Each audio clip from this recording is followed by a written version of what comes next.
Djibril Tamsir, la première fois que je l'ai vu, on se connaissait déjà de nom. Je le connaissais en tant qu'étudiant, lui, et lui, il me connaissait déjà. Moi, j'avais fini mes études, j'étais professeur à Conakry. Ça doit être dans les années 59. Donc, un jour, je sortais de chez moi, j'habitais à la cité de chemin de fer à Conakry, là-bas, à Kaloum. Je rencontre un jeune homme qui est en tenue de JRDA. Il me dit « Kotkaba, c'est moi, Djibril Tamsir Niane ». J'ai dit « Ah, mais c'est très bien ». Il dit « Moi, je viens de rentrer et je me plonge à fond dans le RDA ».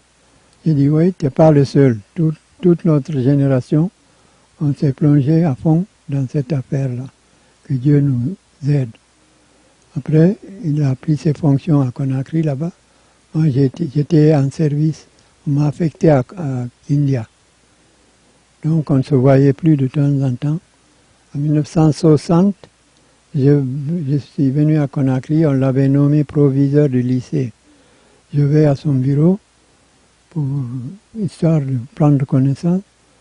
Et puis, il me montre négligemment le bouquin, pour son premier bouquin, Sundiata ou l'Empire Manding. Ça venait de sortir, édité par Présence africaine.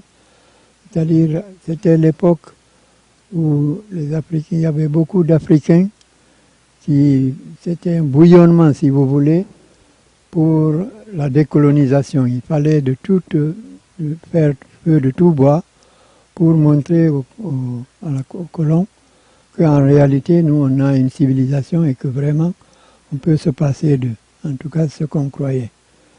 Donc il m'a montré ça négligemment. Ça aussi j'ai retenu, non pas le fait qu'il m'ait montré, mais le fait qu'il n'ait pas montré ça avec la fierté que beaucoup d'auteurs ont.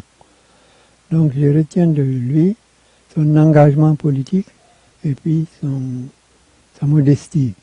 Et cette modestie, je l'ai revue, je l'ai retrouvée chaque fois que je l'ai vu à la télévision, puisque lui, il a été un homme public qui a notamment contribué à lancer la mare de Barrow.